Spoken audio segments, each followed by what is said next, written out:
Hello, everyone, and welcome to Cut and Splice. This is Matt speaking, and I'm here with Gil and Jason, as usual. Hey, Hey, how's it going? And this time around, we're going to be talking about the 1985 film Clue. This is kind of a childhood favorite of mine, based on the board game. uh, Tim Curry, Michael McKean, Christopher Lloyd, Madeline Kahn, basically a plethora of comedic actors hammered home this movie, and uh, it it seems like something that we can uh,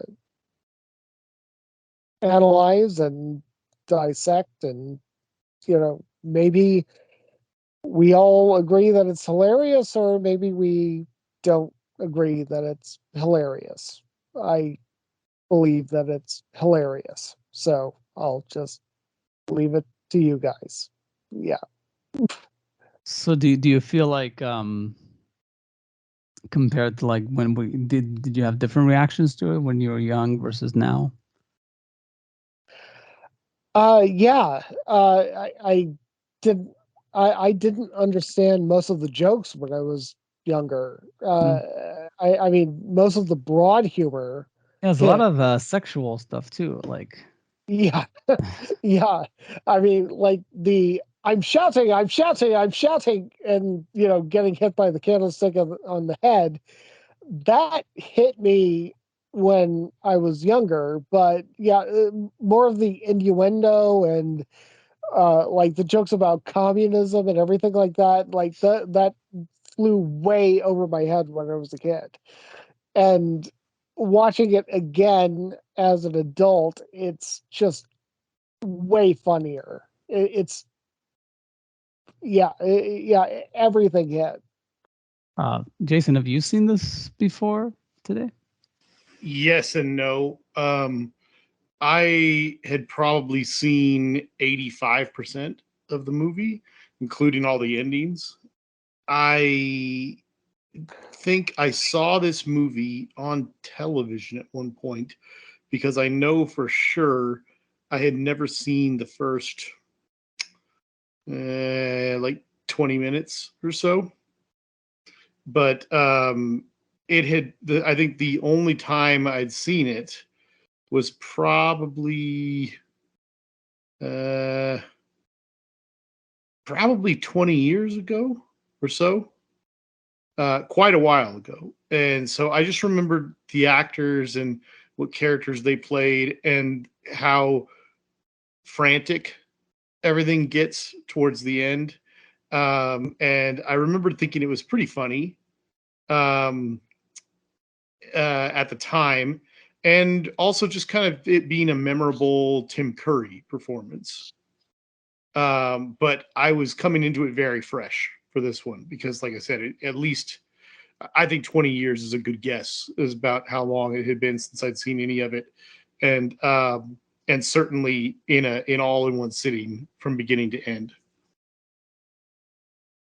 Yeah, when I was watching it, the one thing I was looking for is when I saw John Landis, I was like, oh, did he direct this? But then I saw there was Jonathan Lean. Um, I was, it's I it's definitely a good cast. I was very excited to see. You know what's funny to me about this movie? It's like the same year that Back to the Future, I think, came out, and Christopher Lloyd just looks nothing like Doc Brown. Like Yeah. it's like you just realize, like, wow, they really just dyed his hair, like put like extensions or like whatever. Maybe it was a wig. Who knows? But like, it was just he looks nothing like Doc Brown. Like it's like just the age, like the proper age.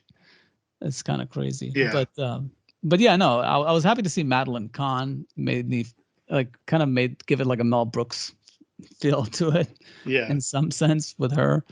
But and I will say on IMDb the photo for the guy who played Colonel Mustard. His IMDb photo. He looks Martin like Mull. Martin Mull. He looks like Terry Gilliam. but yeah, no, I didn't know what to expect. I assumed it was going to be like an 80s whimsical thing. I've never seen it.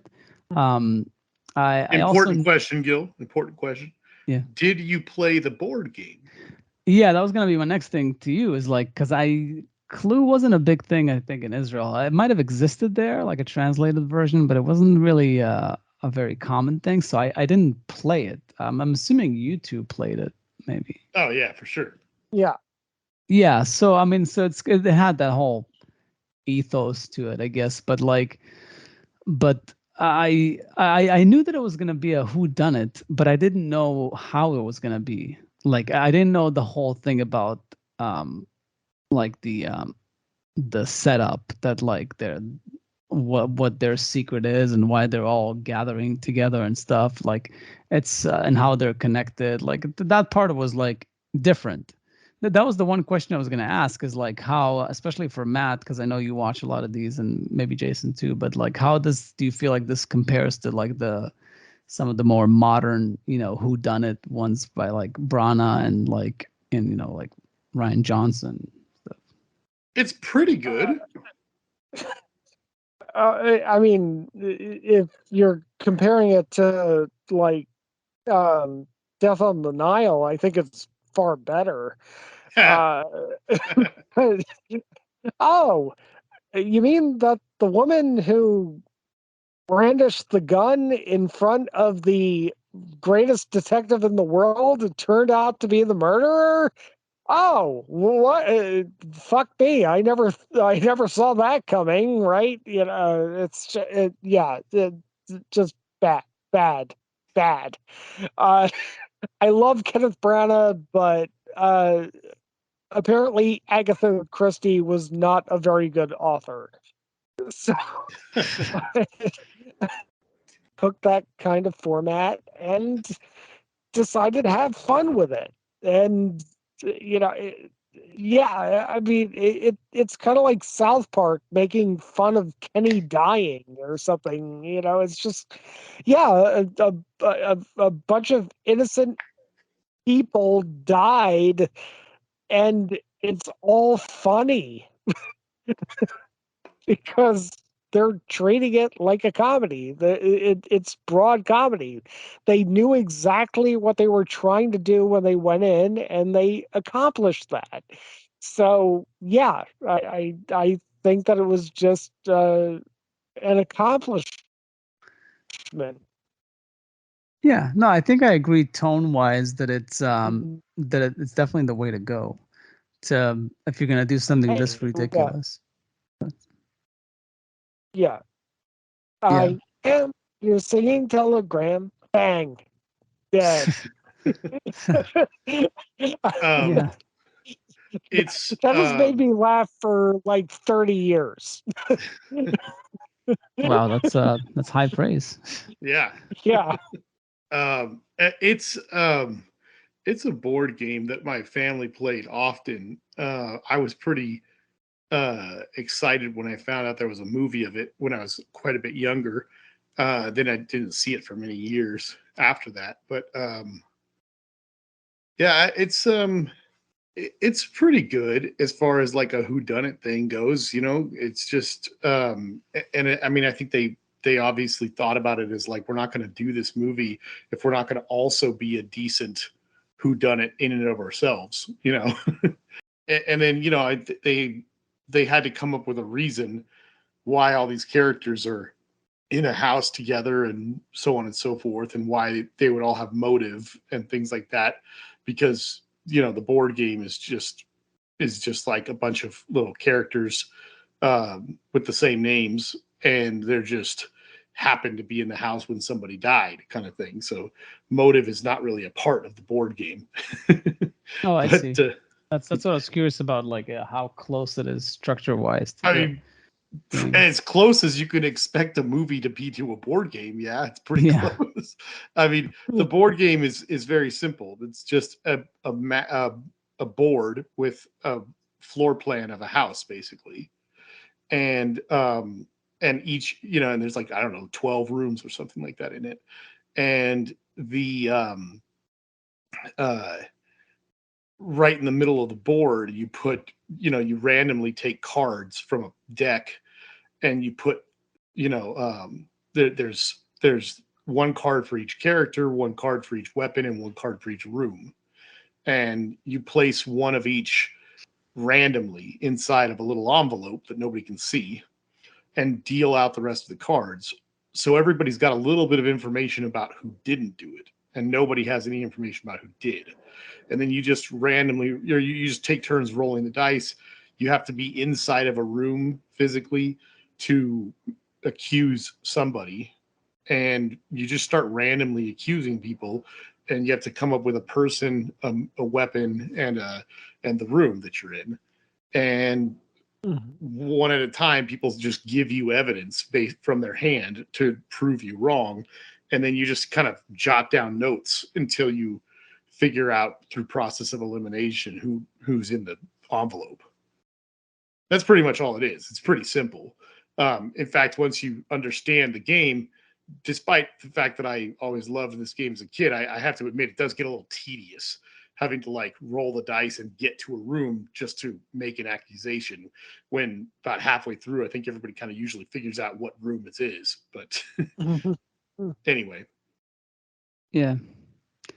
That's it's interesting. One of the critics was saying like how it was like a pretty negative review, but he was saying something about like, but it does have the distinguish like thing of like probably being the only movie to be based on a board game. I'm wondering if at the by time, now, at the time, exactly. Since then, there's been several for sure. Really, only two that I would call actual tabletop board games, which would be this one and that terrible Battleship movie.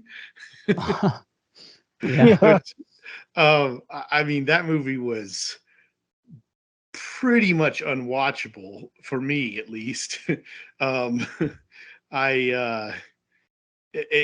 a terrible, terrible movie, and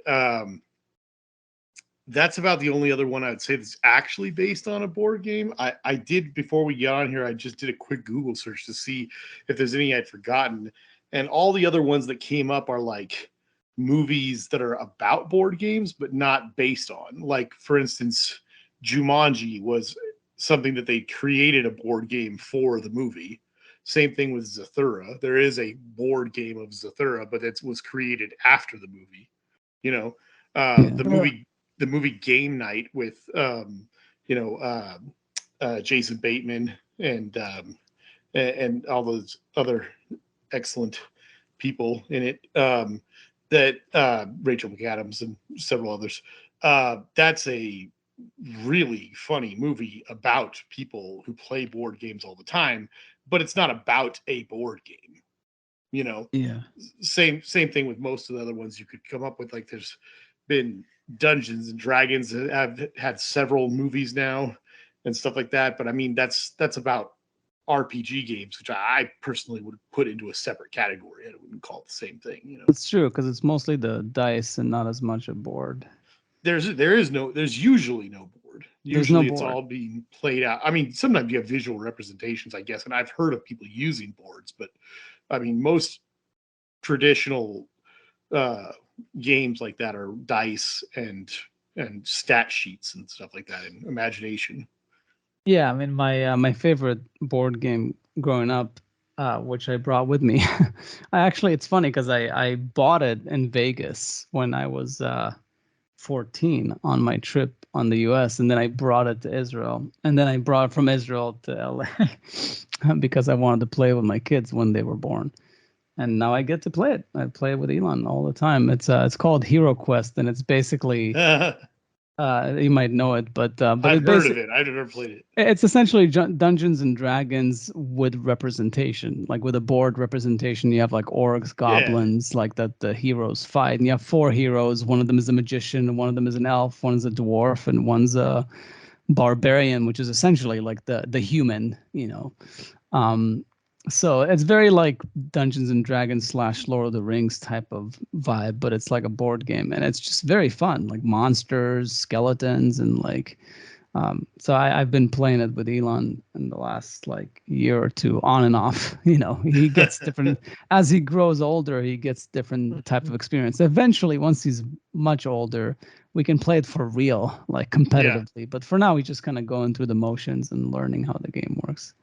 But in any case, but yeah, board games are actually one thing that's interesting about it. I don't know if you guys have an opinion about it before we give our ratings and everything, but I do know a few people in my life and my almost immediate family, people that are very into um, board games and card games and stuff like that. And I've always liked the way I looked at it is like it's some sort of like an alternative or like counter programming to digital media, whether it's video games or watching movies or being on social media. It's these people want to find something that's other than that, like, oh, read a book or play a board game, like do something that's analog so you're not stuck on a screen all day. So I think I wonder if the rise in popularity of board games in the last couple of decades is for that reason, is like a counter programming to all the digital stuff that we've been bombarded with, like since since the internet became a big thing. I don't know. Yeah, I mean, it's an interesting theory for sure. Because it seems like it's all or nothing. Like the people that I know, I mean, I don't have to hide it. It's like my funny enough, my two brother-in-laws, one from Diana's side and one from my side, like my sister's husband. Both of them are like big board game people, but it's not one or two board games. It's like 20 to 30. They're like collectors. It's like a thing. It's not like, oh, I'll have like a few just in case. Like it's a thing. It's like it's a culture. Matt, do you have a lot of board games? Do I have a lot of board games? No. I have a tri-dimensional chess set, and I have Secret Hitler. So yeah. Play that sometimes. I have lots of board games. My family played board games a lot growing up. As far as the one or the other thing, I'm not so sure. I like board games because I grew up playing them a lot with my family, and it's a little more interactive than watching a movie, obviously. Not any more communal than watching a movie together with people, but certainly more interactive. But as far as the one or the other thing, I mean, I don't know. It's my parents also, my family growing up, we also watched a lot of movies too. So I don't know. I know that when I was a kid and I wanted to play video games all the time, my parents would not just encourage, enforce some limitations on video games and force us to go outside and do other things. But I don't know if that has anything to do with them being like one way or the other about it. I think it has more to do with them just not really understanding the appeal of video games and being concerned with us being stuck on them like zombies kind of thing. Which, take it or leave it. That's we can say that was a good or bad decision. It's not really for either way. But yeah, I don't know. Yeah, I mean, I personally, I definitely feel with my kids that essentially it's an option that's other than a movie or watching TV or playing video games for that matter, because they've started doing that too. So it's because like one of the options to avoid screens is basically we either go to the park, like, play tennis or like do something, go to the playground because we have like a tennis wall. We can bounce the ball off of like at our park here. Or I just got them like this small bat, a small racket that's like a kid size. So see if like that helps them. But yeah, it's basically either we go to the park or we play board games or card games. Those are the only two options aside from like TV. Sometimes they'll do their own thing, like they'll do projects, they'll draw, they'll do other things. But the main two things I can do that can really eat up a lot of time to get through a day, like a weekend day, would be board games or going to the park. Yeah. And or just hanging out, like doing like messing around with their toys, and I'll put music in the background just to occupy myself while I'm keeping an eye on them.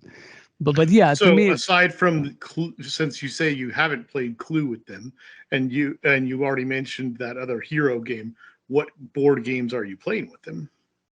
yeah. So there's like my sister sent us an Israeli Monopoly junior game, like for kids. So we played that quite a bit for a while because he was really into Monopoly, Elon. And funny enough, like just recently, I reintroduced like Matt in one of his boxes had a game. I think he got it probably on a birthday or something from someone, but like he got like a Simpsons like operation game with Homer being the subject, the surgery. And it's never been open. It was like still in the bag. So I was like, I have kids now, and like Matt's boxes were still here back then. So it's like I pulled that out, and like now I started playing them. Now that they have more tactile hands, they can actually half succeed in like pulling it out. It's like, don't, whenever you like touch like Homer. But and they don't know The Simpsons. They haven't watched it, but like, that's how they get introduced to pop culture, is like through games, or like Star Wars. They watch the Lego animated stuff, but they haven't watched the actual movies. But yeah, there's those two and those three, and I recently went to Israel. I brought a Monopoly card game, which is kind of cool. I don't know if we're playing it the right way, but he's really into it, so we've definitely spent a lot of time. We play Uno. It's another card game. Yeah. And what other? Oh, and there's a couple, like we have Stone Age. There's like an adult and a kids version of Stone Age. So we play Stone Age. That's like a board game. And there's also Carcassonne is another one that might be familiar Never to heard of that. some. Yeah, they're all like same type of board games from like this one company. It's like Stone Age is like about like you're in the Stone Age and you build colonies, like you build homes, and whoever builds 3 homes first like wins. So it's like we got like maybe 4 or 5. Like I'm not a big collector, like, but when I went to Israel, I tried to find something for them to play. So I'm glad that Monopoly thing was a success because it's cards, so it's like also portable.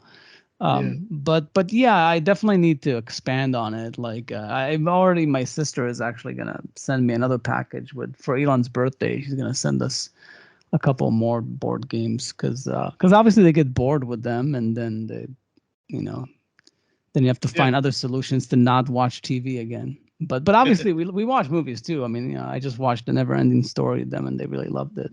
So I show them all the all the movies from my childhood and stuff. In any case, but yeah, I guess this was gonna bring up stuff from our childhood and board games and all that. So where would you rank the movie then? I don't know. I would probably give it like a 6. I think it was amusing. It was enjoyable. I think it was a little bit too kooky, especially when they did the whole speed ramping and near the end. Um, it was like and it did remind me of a Mel Brooks movie to some degree, maybe more like of a Leslie Nielsen thing. Like it was a bit too silly for its own good. Um, but I did find it humorous at times. I didn't like laugh out loud or anything like that. I was just like smirking here and there, very momentarily. Mostly what I found very interesting about it is that it's how sexualized it was for something that's based on a board game, and it's rated PG. I'm really surprised that it's not PG-13, but I guess like PG stuff can have some sexual innuendos in it.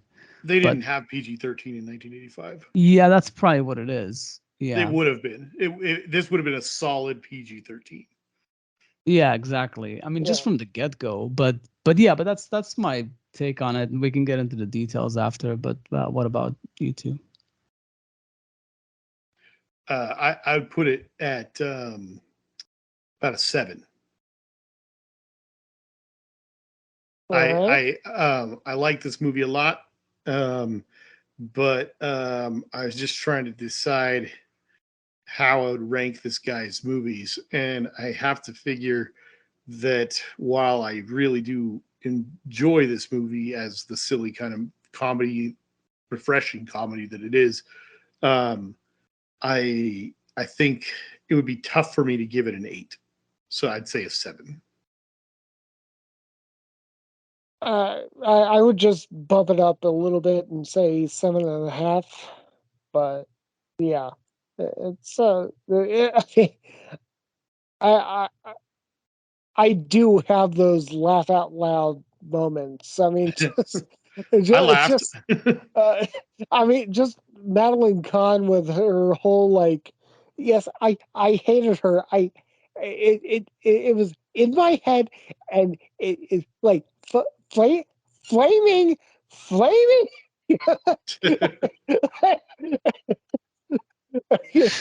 uh, also, Michael McKean, Michael a McKean is the monkey's best. brain. Yeah, Yeah, he's pretty good.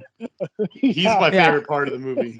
yeah, I was definitely happy about some of the casting. It's like, oh, this is like that's what I like about old movies, that you'll often like, there'll be a wealth of in the cast of like all these people that maybe weren't as big back then as they are now, like, all the baggage that they bring to it in a good way for Yeah, someone just like 30, 40 years later. Yeah.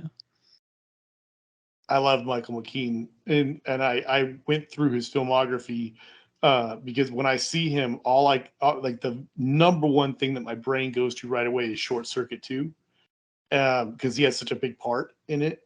But and it's because I've seen that movie like 100 times as a child.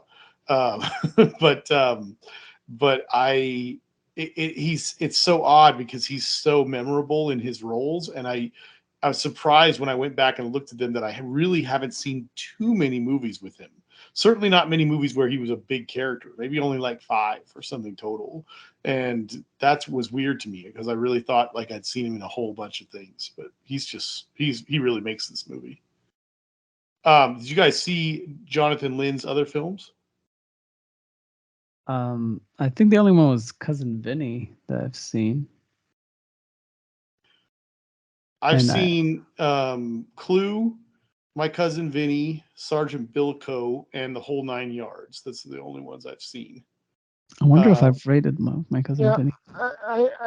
I've seen My Cousin Vinny and the whole 9 yards. I will always appreciate that for Amanda Pete's nude scene, but oh, she's awesome in that movie. yeah. Surprisingly, I with zero connection to this film and to this director. Also, gotta pay tribute to Matthew Perry. Yeah, And I was just going to say because yeah, of unfortunately the late passing of or recent passing of Matthew Perry. I actually just watched The Whole Nine Yards because it's like my one of his 2 best movies, I think. And mm, I was surprised when I saw that this guy directed that one as well. That one is my favorite of his films, and then I think My Cousin Vinny would be second, and then Clue right behind it because I think Clue's almost as good as My Cousin Vinny, and then Sergeant Bilko is like a 4. That's a pretty forgettable film. mhm. Yeah, I've never seen The Whole Nine Yards. Maybe I should see it. If nothing else, now it's like a double whammy. It's because there was just the news about that Bruce Willis can no longer speak Yeah, because he had the whole Yeah. like cognitive issue, and like now he's like no longer communicative. And it's like the passing of like 2 people in that movie and Michael recently. Clark Duncan, although he was quite a while ago. Yeah, no, so Yeah. it's I might need to catch that movie. I would heavily recommend it. I think it's a hilarious film. It's kind of uh not funny that this is a conversation about a comedy, and it's getting really dark really fast. It's okay. We'll get back, I'm sure. Well, we should Yeah, just But move on to the spoilers then. the whole I see yeah. there's like the whole 10 yards too. No, don't watch that. Don't Yeah, don't yeah, don't Don't. no. Okay. No. Because The Whole Nine Yards is a fantastic movie. And while The Whole 10 Yards does have a number of decent jokes in it, it is not good. Yeah. Oh, it's one of those that like kind of split with the critics. It seems like it's 43% Rotten Tomatoes, and then 86% like this movie on Are Google. you referring to the sequel? No, The Whole 9 Yards. Oh, But well, it's okay. I mean, we can anyone move who on. didn't like The Whole 9 Yards doesn't know what they're talking about. No, I'm just kidding. Maybe I'll give it a go. Cool. So, spoilers. Yeah. yep. Any place that either of you wants to start? Or? I didn't I didn't have anything specific. I was just going to say that this should be common knowledge at this point, because I think anytime anyone talks about this movie that is almost as old as I am, in the last, at least in the last 35 years or so, generally people tend to bring up the thing that at the time was probably pretty daring and different and unique about it and everything. But when the movie aired, of course, they I don't know how they decided who got what, but they put several different endings in different theaters, and so that the word of mouth would result in in people sitting around talking about the movie, going, so who was, like when you play the board game, the whole thing you're trying to figure It's out is different who was it. results. Yeah, Yeah. who did it, with what weapon, and in what room. And I'm sure that their goal was for people who didn't see the movie and weren't interested to go, so who did it? And then somebody was to say it, and then someone else in the room who'd seen the movie said, that's not who did it. It was so and so with the such and such in such and such room. And then they would start the discussion of like, wait, because they saw different endings. Oh, that's pretty clever. I wonder if there's any other movies that's done that. Like that's. I don't know. So and this, because the version I saw, obviously they did the whole Yeah, like they did like 3 different endings. multiple endings, which Yeah. which kind of makes sense if you're like playing on you goofing off about the board game, like because it can have multiple, and their last ending is like a very convoluted where everybody's connected somehow. But he's complicit. Yeah. Yeah. So it's but that was actually what I was gonna bring up first, is like, how did you guys feel about that, as far as like your opinion of the movie, if it like lessened it, or if it actually made it like, you found it So, more unique because of that. so I have some mixed feelings about that. Okay, so I was 4 months old when this movie came out, so obviously I was not seeing it in theaters when when it was available. But I have read that originally they were screening the movie with just one of the endings, uh, and it would be a different ending in different theaters. That's what I was trying to say earlier. Yeah, I yeah, probably yeah. did a poor job saying it. Right. No, yeah. Right. So, So like probably what they did was the studio would send the endings in the cans, would send one ending to a yeah. theater, and then a totally different ending to a different theater. But if you went to the same theater over and over, you were probably seeing the same ending. But yeah, it makes sense that it's pointless to do that on the video release, because the video release is more uniform. So to have a three-way ending kind of Well, and not pokes to fun. mention, once you find out what they did and you know what they did, especially in the age of video and DVD and stuff, that's going to drive the sales even more. If you went and saw it in theaters, you're like, I want to see what everybody else saw. I want to see all the endings. Yeah, but I do wonder. Obviously, I would have to go back and watch it again, which I won't. But I do wonder how well it played, because I do feel like because of the three endings, it's a more epic way to finish it, and Right. slightly more satisfying, because it's like it doesn't matter who did it because it could have gone either way, and we could have found a way to, implicate any one of these people, and that's the fun thing about this. And we stopped at 3 to not get too ridiculous. Um, but I wonder in the theater if, like, because the endings, the 3 endings get progressively more complex, and the last one is like an all out like thing. So I'm just wondering, like, if the people which people thought they saw the stronger movie, the ones that saw the first ending, the second ending, or the third ending, because we know endings matter. Some are more satisfying than others. Like, which one of those 3 would have been a more satisfying ending in the theater to see? I'm just curious. I don't know.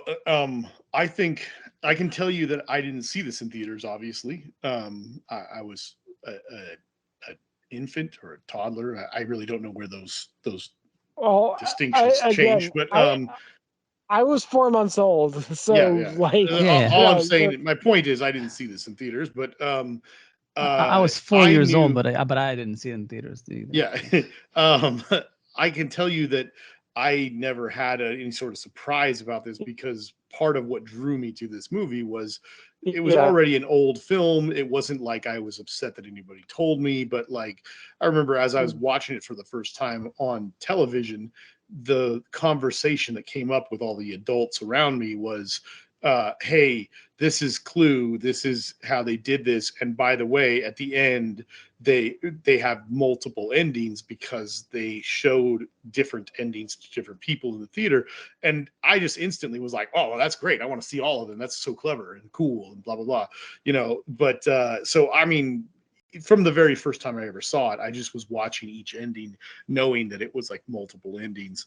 So it's not like it was any sort of surprise for me, because it had been spoiled in that sense.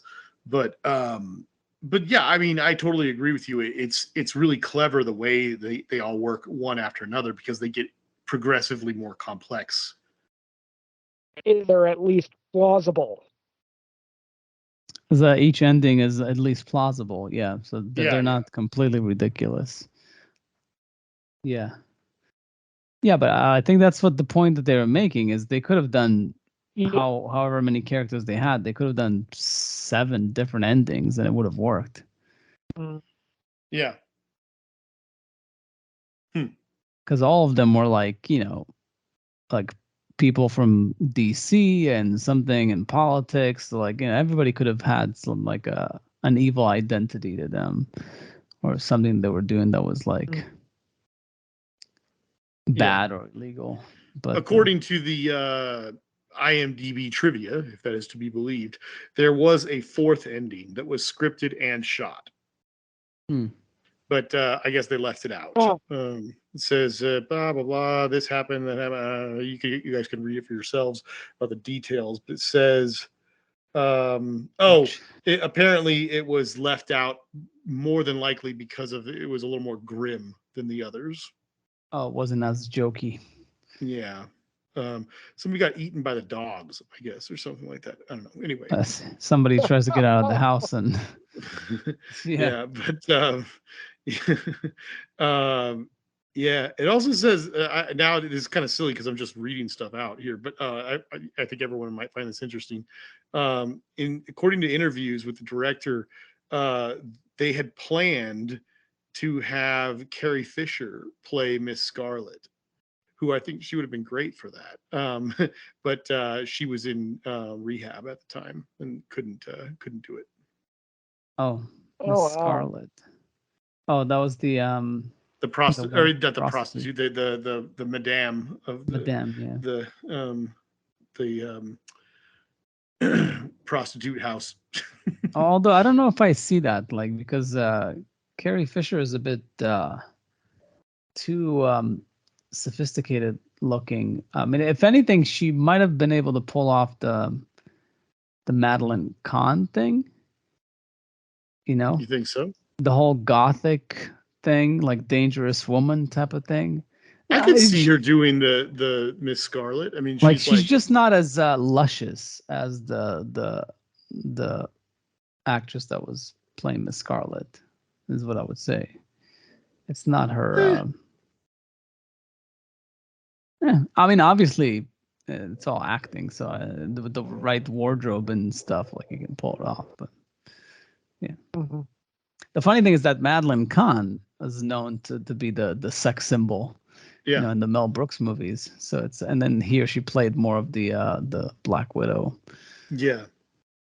Which you need a certain amount of sex appeal for that to work too. Oh no, for sure, yes. And she was still very sexy there. I mean, the whole goth thing definitely. Yeah. But but she's obviously older, so you don't want to go. You still want to act your age to some degree. Life after death is as unlikely as sex after marriage.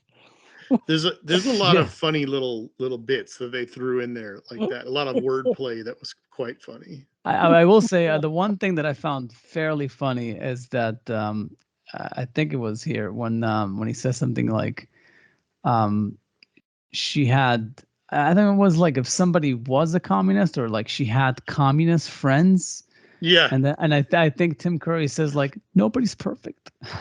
Yeah, something about that being so unfortunate or something, and that made me laugh quite a bit, especially because it wasn't even full on communist. She said she had friends that were socialists. Yeah, no, socialist, and he was like, I think it was Tim Curry said like just the his line reading was like nobody's perfect. Yeah, I found that like pretty. It made me laugh quite a bit as well. Yeah. One of my favorite parts is that after the cook and after the body, Mr. Body and everything, and they've literally been running all over the house, which is of course a silly little nod to the game where you have to do a lot of pointless moving around of your pieces. Maybe I shouldn't say pointless, but tedious moving around of your character on the board and everything. They keep finding all the dead bodies, and then they go into the billiard room when the sexy maid has been strangled and killed. Yvette. And their reaction, Yvette, their reaction is just like so like. It's just like none of them scream, none of them are in shock. They're just like at this point they're so over it, I will say I mean I know it's a comedy and everything, but I don't think Yvette really needed to be like with an accent, like the whole French thing. She could have been just like an American bimbo of sorts. Well, I could be wrong, but in the scene right before she dies, when she's staring towards the camera because the person who kills her is in the shadows, isn't she speaking in a normal American accent? Like, yes. I thought that was supposed to be a reveal that she was trying to disguise her voice because one or two of the characters knew her. Like Colonel Mustard was one of her clients and stuff like that. It's possible. I don't recall that moment, but you're saying that she faked the French accent just for this dinner, so they would have known her with her American accent. Well, at least that it was a vague attempt to disguise herself. I see. Oh, but if they knew her, they knew her. Like, wouldn't they mention something about the accent? I don't know. I mean, in 30 years, that idea has never crossed my mind. I'm not saying that you're wrong. I'm just saying that that has never crossed my mind. What? The accent thing. It literally has never crossed my mind. The switch of accent or the fact that I just feel like because she's obviously not French, like she's American, the actress, and it's a very bad French accent.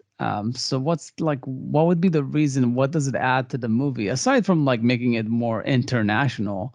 And if that was the point, I mean, I could be wrong. Could easily be wrong, but my thought is that that she's doing it to disguise herself from the two people that know her, but also B, that the choice of it being a French accent is just because that's the stereotype, right? I mean, Tim Curry is playing the stereotypical butler, and she's playing the French maid. Yeah, it's the French maid thing, and because it's a spoof movie, that's what they're like, oh, we'll just give her an accent. And I don't know if that reveal really comes up and she does reveal her American accent, or if that's just like a an error in the movie, but because if they know her, because they several times say that they know her, or do they say that like I think they that she discover that they looks know her. familiar, but they weren't sure where they saw her? Is that what Yeah, they? well, I mean, Colonel Mustard only knew her as a client. Like, I mean, I don't know. I mean, I've never been with a prostitute, so I don't know if you would remember them in a different state. I'm not sure. I don't know, Yeah, but maybe he sees a lot of prostitutes. You yeah, don't remember all that's of my them. whole point. Is yeah, I don't know. And then depending on which ending you're talking about, she in one of them she's taking orders from Miss Scarlet because she was her Yeah. old boss, and then in one of them Miss Scarlet realizes, I think maybe I'm wrong about that, I don't remember. The endings start to get jumbled after you think about them long enough. Yeah. No, it's interesting, but yeah, the French maid, that totally explains it then. It's funny, like the whole thing with the accents. So I was listening to a podcast about like Robin Hood, Prince of Thieves, Yeah. and they spend half the podcast they're talking about like Kevin Costner's like problem in that movie, that like he wanted to do an accent, but the director said like, don't worry about it, like they half did it some of the time, and it's just like a Yep. huge jumble It's of in and like, out all the time. it's in and out, and it's like just the whole thing is unnecessary. And then like they read something online that actually in the Middle Ages, people in England wouldn't actually have a British accent, because if anything, they wouldn't even speak English. It would have been like a different language altogether. So it probably Yeah, doesn't matter. but All the, still, but still, you you want got to to be have a consistent flavor. with the other Like, characters. don't cast everybody else as Yeah, English actors, but then have Kevin Costner. that's Yeah, yeah. ridiculous. But um, Yeah. that's like, go ahead.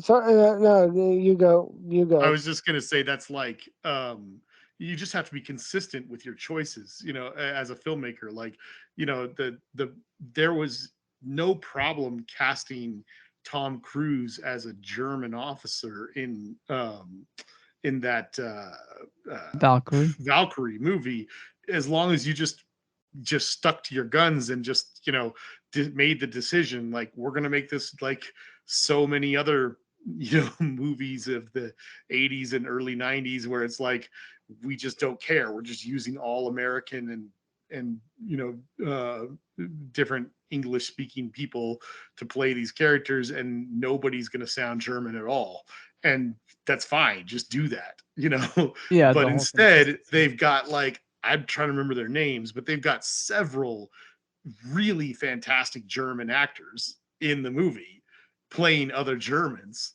in scenes with him. You know, and you're just like, I'm sorry, but this is not working. And they're talking English with a German accent. Yes, but they're At least they even though stuck to there's the English. yeah, Yeah. they're speaking English with a German accent, but they're also clearly German, just in every way, shape, and form, whereas he's clearly not. Yeah, it's the Yeah. Munich had a similar issue, like where like some people spoke Hebrew if they were like Israeli actors, but then like the Golda Meir character and some other ones like only spoke English. It's just like, just stick to one language. Like just do English with an Israeli accent, and you're good. It's like Yeah. Make a truly international film and Yeah. literally have characters speaking the languages they would be speaking in any given situation. Yeah. yeah. Or just do what they did with Enemy at the Gates. That's a success right there. All the Russians are somehow British, and all the Germans are somehow American. Yeah, that works. Like, Yeah, on but some subtle level, it works. it's just consistent. Yeah. Yeah, I think Oh, consistency. That's the way to go. Like you just create a world and just stick to the rules. Yeah, I think Yeah, but that's what in any works. case, right. yeah. But I don't want to do the, like, I don't want this to sound petty or anything, but I thought to myself, this movie's been out for so long. I feel like somebody must have, we can't be the only people asking this question. So I just did a Google search right now. And according to Google, it says Clue 1985. It says Yvette, the French air quotes maid, uses random French words in some cases. Later in the movie, it is revealed that she is an American posing as a French maid. Oh, so it does like they do touch on that. I don't remember when, but at some point, that's what it says. Yeah. So she was trying to hide it for some reason. Yeah, that's just Yeah. weird. Anyway, Yeah. The other question I had is like I think when we were talking about doing this episode, like I think Jason might have said that, but like something about Tim Curry, about like celebrating his career or something. I don't know what, but I do find Tim Curry interesting because I think the two main things he's done was like a Rocky Horror Picture Show, right? well, that was And definitely one of his big ones. Yeah. but what was the another big thing that he's done? Because like he's Well, had he's like done so many great ones. Yeah. he had the Muppets movie, right? The Muppets Treasure Island. That's a really Yeah. good movie. Yeah. Rocky Horror, of course, was one of his biggest ones because it's so iconic and everything. Particularly his performance is, was so iconic. But also, I mean, I think he's mostly his like villains have been so great over the years, or I would say they were so great over the years. Let me use the proper tense here. But yeah, very successful voice acting career, and then he was in Yeah. Legend. He was this really big demonic character in Legend. That's the fantasy movie with Tom Cruise and stuff. But he was also what was it? He's before they made this remake, I think he was Pennywise, I think. Pennywise. Yeah, the evil clown. Oh, is it Yeah. in the 80s movie? Yeah, the old one. Yeah. He's and obviously Muppets Treasure Island was awesome. What's the other one? I was looking for. There's 3 or 4 other ones I'm totally missing I'm right trying now. to find it. Where's that? Was it in there? Yeah, it was. Well, it was a my mini favorite. series. It Well, says. yeah, I mean it was, yeah. But Yeah. he played Oh, Cardinal it Rush. was a mini series. It was never a movie. No, well, they made it into a movie now, but yeah. Oh, but back then it wasn't a movie. I thought it was a movie. No, it was a miniseries. Yeah. But he is I wouldn't call him a bad guy, but he's like the antagonist, I guess, who's like trying to catch Macaulay Culkin in Home Alone 2. And Yeah. he's he plays a really good cardinal in the Three Musketeers, the one with Kiefer Sutherland. Kiefer Sutherland in the 90s. and Charlie Sheen. Yeah, the 90s, 1993. He's fantastic in that one. Yeah, he's definitely done a bunch of stuff. Yeah, it's a lot of the voice acting. He was in Aladdin, I guess the TV show. Yeah, that was just the TV show though. Yeah. So he definitely like had a big he was in Congo. Yeah, it's not a great movie. This is definitely not what most people would consider a good movie, and I would not feel comfortable giving it a great review, saying it right here now, because I haven't seen it since I was like probably 15 or something. I don't know, probably since the year it came out and came out on VHS tape is probably when I watched it. But somewhere I can't find it on here, but somewhere on here was this silly action movie he did, which was the movie remake of the TV show McHale's Navy. And Yeah. I remembered really liking stuff in it. Like, it's got a really funny cast, and Tim Curry specifically plays this like really funny character where he's like a mercenary or something. But it had, I remember it having great jokes and a really good cast. But I've gone back and I've read what people have said about it, and I was like, yeah, it's probably watching that as like a, as like a very forgiving teenager. kind of thing. It's probably a pretty terrible movie. I had to guess, but I remembered it fondly. I definitely remembered it fondly. It's got like Bruce Campbell in it, and David Allen Greer, Ernest Borgnine. I mean, it's got a pretty good, funny cast of characters. Yeah. I think the movie's probably really pretty poorly written. I'm assuming. I don't remember the plot being particularly realistic or good. Yeah, but Tim Curry tends to just be enjoyable no matter what you throw. He's such a good bad guy. Yeah, he's just fun. He's just a fun human being. He will be missed. Hard. It's hard to do anything with him that is not enjoyable. So yeah, I mean, and wait, Tim Curry is still alive, right? Yeah. Oh, did I? I'm sorry. Did you say he will be missed? I did say that. I'm sorry. I was mixing him up. I'm sorry, Tim Curry. Yeah. You know, it's funny because I was just about to say, you know who I seem to be mixing him up with is Eddie Izzard. I don't know why. Oh, wow. They kind of like remind me of each other. Well, they've both done a lot of movies with prosthetics and makeup and stuff, I think. Yeah, exactly. Especially because Eddie Izzard. I mean, now I think he's gone full like transgender. I think now he's like, I think he's got, his name is now Susie Izzard. But he kind of goes both ways. But yeah, he's exactly, because you know why I confused them, because Eddie Izzard is the cross dresser, but Tim, or at least he was famous for that in the 90s and stuff. And Tim Curry was famous for Rocky Horror Show was also yeah, that's a good point. So I those two just kind of blended in my mind, I'm just embarrassed that I thought he was dead. Yeah. Oh, you're talking about Tim Curry.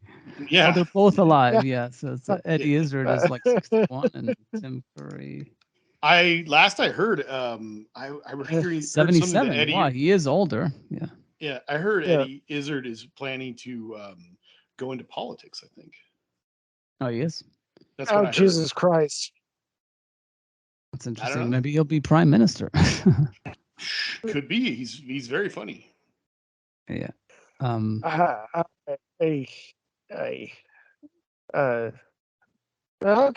Well, I mean, couldn't be that much worse than Boris Johnson, right? But I mean, how many people can actually recite Beowulf in the original language? From memory. I mean, Boris Johnson was never an idiot. I mean, like, the guy's smart as a whip. He's just not, on the right side of history in a lot of ways. But yeah. How did we get on Boris Johnson? Eddie Izzard becoming prime minister. We were, right, yeah. Oh, I see. Okay. Yeah, there was a direct path there, and I never should have gone there. So let's let's move on. Boris Johnson. Yeah. Yeah. Anything else about Clue or the? I just wanted to once again shout out Michael McKean. I think he was just awesome. Yeah. Yeah. I mean, to me, yeah. Go ahead. And also, whenever I played the game, I always played as Mr. Green. So I was always. I usually did too. I've always liked green as a color. Yeah. Yeah. So when Mr. Green, pulled his gun and shot, Wadsworth, I was always cheering that on. So yeah. I saw a fun fact about like the that all the outfits were like opposites, that like was it Mrs. White wore black and Mr. Green wore like they kind of like flipped it. Yeah. Like Although with the I did not pick this up until I read it in the thing because it's the scenes with them are Miss so dark. Scarlet But is like green or yeah, something. they said that the automobile, the cars that they drove up in, are all somewhat matching their colors. Mhm. Yeah, they kind of really took the colors to heart. Like they played around with the names. I mean, Mrs. Peacock had like a whole peacock on her. Yeah.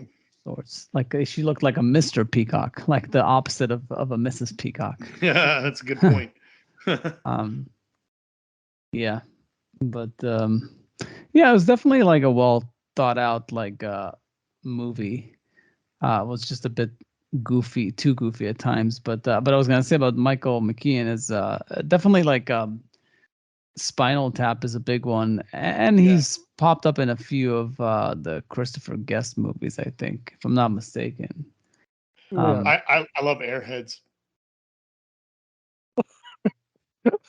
Oh, I hated Oh yeah, that movie. Mighty How Wind. did That you was the one I hate saw. that movie? That's so good. Airheads. Yeah. I The Adam Sandler and sounds familiar. you Gil, of all people, you've never seen Airheads? Oh, Now I'm you'd looking for. love it. Let me just look it It's so up. great. Airheads. It's tough to find it in his. These people like have made so many movies. I know it's a early '90s, I think. Airheads. Brendan Oh, the one Fraser. the one with Brendan Fraser and like that Yeah, they're in a band together. I need to yeah. see it because I've heard about it because Oh, of the it's so resurgence funny. of Brendan Fraser. Yeah. Mhm. But yeah, no, it's definitely Spinal Tap too. Because I actually listened to one of their albums back when I was a kid, and and I know it because I knew about the album before I knew about the movie, so I thought it was like a serious band. Like I knew that they were like a tongue-in-cheek rock band, Yeah. but I didn't know that there was like that it was not a serious rock band. That it was like essentially a comedy album of sorts. Like it's funny music, but it's still rock and roll. It's like it's kind of like Yeah. Tenacious D. Like to me, it was Right. like Tenacious D. Like it's doing rock music with a tongue-in-cheek like thing to the lyrics. But yeah, but he was always to me like the lead singer of Spinal Tap in that period. And he's not British, huh? Because he plays him British. Yeah. Yeah, he's known for Clue. I guess A Mighty Wind, Spinal Tap, Clue, and Better Call Saul. That's his known for on IMDb. What he should be known for is Short Circuit 2. Apparently, but maybe he's doesn't have as big of a role there at the. No, he's got a huge role in that movie. It's just that it's not a Yes. very well-known movie. Yeah, he pops up in Good Omens too. I wanted to see when I saw that he was in that. I was like, I still need to force myself to watch that. Yeah, if I'm not mistaken, he might be in the first season. I'm not sure or the second season, but yeah, I mean, the second season they have John Hamm. Pretty good.